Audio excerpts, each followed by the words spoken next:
श्रीमद् भागवत महापुराण पंचम स्कंद 17वां अध्याय। गंगा जी का विवरण और भगवान शंकर कृत संकर्षण देव की स्तुति।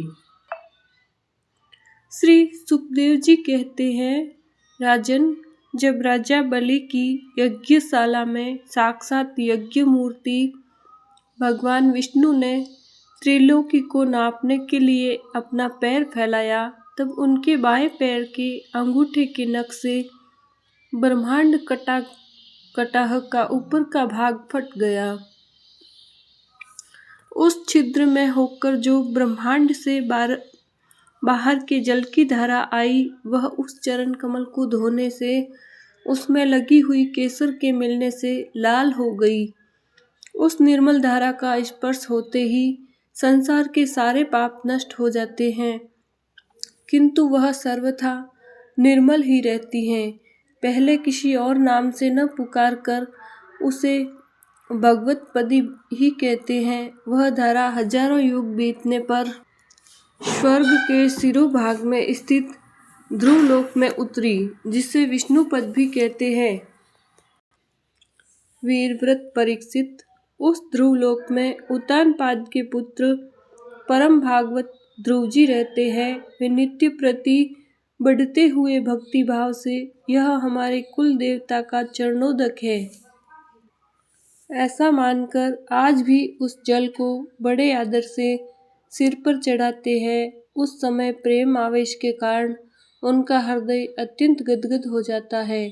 उत्कंठावश बरबस मूंदे हुए दोनों नयन कमलों से निर्मल आंसुओं की धारा बहने लगती है और शरीर में रोमांच हो आता है।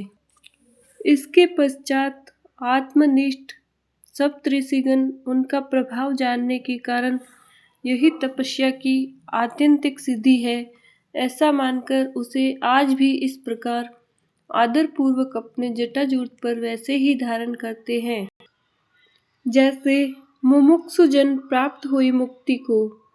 यों ये बड़े ही निष्काम हैं।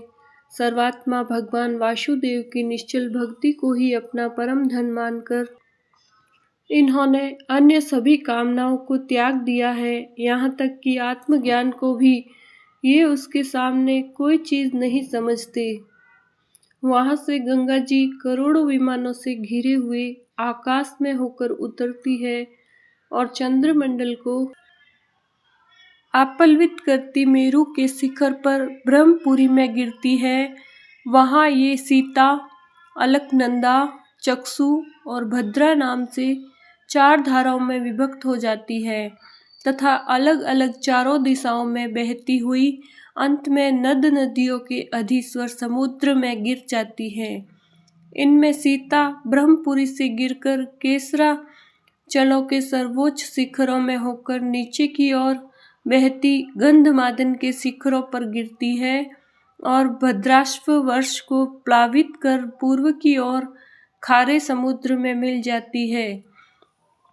इसी प्रकार चक्षु माल्यवान के शिखर पर पहुंचकर वहां से बेरोक टोक केतुमाल वर्ष में बहती पश्चिम की ओर क्षार समुद्र में जा मिलती है।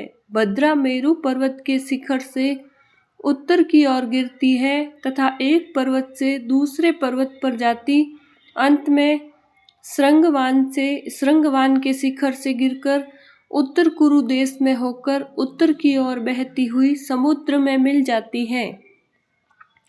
अलकनंदा ब्रह्मपुरी से दक्षिण की ओर गिरकर अनेकों गिरि शिखरों को लांघती हेमकुट पर्वत पर पहुंचती है। वहां से अत्यंत तीव्र वेग से हिमालय के शिखरों को चीरती हुई भारतवर्ष में आती है और फिर दक्षिण की ओर समुद्र में जा मिलती है। इसमें स्नान करने के लिए आने वाले पुरुषों को पद पद पर अश्वमेध और राजसूय आदि यज्ञों का फल भी दुर्लभ नहीं है। प्रत्येक वर्ष में मेरु आदि पर्वतों से निकली हुई और भी सैकड़ों नद नदियां हैं। इन सब वर्षों में भारतवर्ष ही कर्म भूमि है। शेष 8 वर्ष तो स्वर्गवासी पुरुषों के स्वर्ग भोग से बचे हुए पुण्यों को भोगने के स्थान हैं। इसलिए इन्हें भूलोक के स्वर्ग भी कहते हैं। वहां के देवतुल्य मनुष्यों की मानवीय गणना के अनुसार 10,000 वर्ष की आयु होती है। उनमें 10,000 हाथियों का बल होता है तथा उनके वज्र सदृश सुदृढ़ शरीर में जो शक्ति, यौवन और उल्लास होते हैं, उनके कारण वे बहुत समय तक मैथुन आदि विषय भोगते रहते हैं।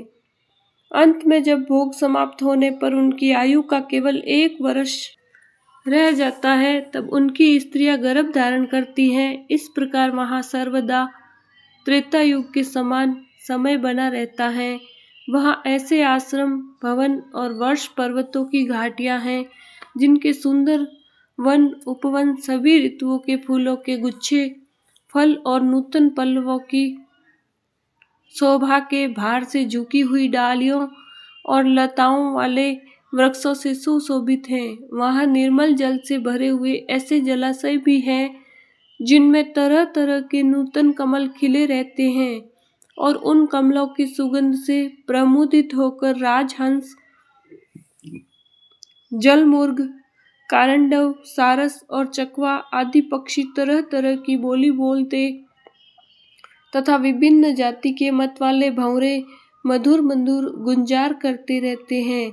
इन आश्रमों, भवनों, घाटियों तथा जलाशयों में वहाँ के देवेश्वर गण परम सुंदरी देवांगनाओं के साथ उनके कामोन्मादक सूचक हास विलास और लीला कटाक्षों ने मन और नेत्रों के आकृष्ट हो जाने के कारण जल क्रीड़ा आदि नाना प्रकार के खेल करते हुए स्वच्छंद विहार करते हैं तथा उनके प्रधान प्रधान अनुचरगण अनेक प्रकार की सामग्रियों से उनका आदर सत्कार करते रहते हैं। इन 9 वर्षों में परम पुरुष भगवान नारायण वहाँ के पुरुषों पर अनुग्रह करने के लिए इस समय भी अपनी विभिन्न मूर्तियों से विराजमान रहते हैं। इला व्रत वर्ष में एकमात्र भगवान शंकर ही पुरुष हैं। श्री पार्वती जी के शाप को जानने वाले कोई दूसरा पुरुष वहां प्रवेश नहीं करता, क्योंकि वहां जो जाता है वही स्त्री रूप हो जाता है। इस प्रसंग का हम आगे 9वें स्कंद में वर्णन करेंगे। वहां पार्वती एवं उनकी अरबों खरबों दासियों से सेवित भगवान शंकर परम पुरुष परमात्मा की वासुदेव, प्रद्युम्न, अनिरुद्ध और संकर्षण संज्ञक चतुर्व्यूह मूर्तियों में से अपनी कारण रूपा संकर्षण नाम की तमः प्रधान चौथी मूर्ति का ध्यान स्थित मनोमय विग्रह के रूप में चिंतन करते हैं और इस मंत्र का उच्चारण करते हुए इस प्रकार स्तुति करते हैं। भगवान शंकर कहते हैं, जिनसे सभी गुणों की अभिव्यक्ति होती है, उन अनंत और अव्यक्त मूर्ति ओंकार स्वरूप परम पुरुष श्री भगवान को नमस्कार है। भजनीय प्रभु, आपके चरण कमल भक्तों को आश्रय देने वाले हैं तथा आप स्वयं संपूर्ण ऐश्वर्यों के परम आश्रय हैं। भक्तों के सामने आप अपना भूत भावन स्वरूप पूर्णतया प्रकट कर देते हैं तथा उन्हें संसार बंधन से भी मुक्त कर देते हैं, किंतु अभक्तों को उस बंधन में डालते रहते हैं। आप ही सर्वेश्वर हैं, मैं आपका भजन करता हूँ। प्रभु, हम लोग क्रोध के आवेग को नहीं जीत सके हैं तथा हमारी दृष्टि तत्काल पाप से लिप्त हो जाती है, परंतु आप तो संसार का नियमन करने के लिए निरंतर साक्षी रूप से उसके सारे व्यापारों को देखते रहते हैं। तथापि हमारी तरफ आपकी दृष्टि पर उन मायिक विषयों तथा चित्त की वृत्तियों का नाम मात्र को भी प्रभाव नहीं जान पड़ता। ऐसी स्थिति में अपने मन को वश में करने की इच्छा वाला कौन पुरुष आपका आदर न करेगा। आप जिस पुरुषों को मधु आस्वादी पान के कारण अरुण नयन और मतवाले जान पड़ते हैं, वे माया के वशीभूत होकर ही ऐसा मिथ्या दर्शन करते हैं तथा आपके चरण स्पर्श से ही चित्त चंचल हो जाने के कारण नाग पत्नियां लज्जावश आपकी पूजा करने में असमर्थ हो जाती हैं। वेद मंत्र आपको जगत की उत्पत्ति, स्थिति और लय का कारण बताते हैं, परंतु आप स्वयं इन तीनों विकारों से रहित हैं, इसलिए आपको अनंत कहते हैं। आपके सहस्त्र मस्तकों पर यह भूमंडल संसारों सरसों के दाने के समान रखा हुआ है। आपको तो यह भी नहीं मालूम होता है कि वह कहाँ स्थित है, जिनसे उत्पन्न हुआ मैं अहंकार रूप अपने त्रिगुणमय तेज से देवता, इंद्रिय और भूतों की रचना करता हूँ। वे विज्ञान के आश्रय भगवान ब्रह्मा जी भी आपके ही महतत्व संज्ञक प्रथम गुणमय स्वरूप है। महात्मन, महतत्व, अहंकार, इंद्रियाभिमानी देवता, इंद्रिया और पंचभूत आदि हम सभी डोरी में बंधे हुए पक्षी के समान आपकी क्रिया शक्ति के वशीभूत रहकर आपकी ही कृपा से इस जगत की रचना करते हैं। सत्व आदि गुणों की सृष्टि से मोहित हुआ यह जीव आपकी ही रची हुई तथा कर्म बंधन में बांधने वाली माया को तो कदाचित जान भी लेता है, किंतु उससे मुक्त होने का उपाय उसे सुगमता से नहीं मालूम होता। इस जगत की उत्पत्ति और प्रलय भी आपके ही रूप है। ऐसे आपको मैं बार बार नमस्कार करता हूँ। बोलिए श्री कृष्णचंद्र भगवान की जय।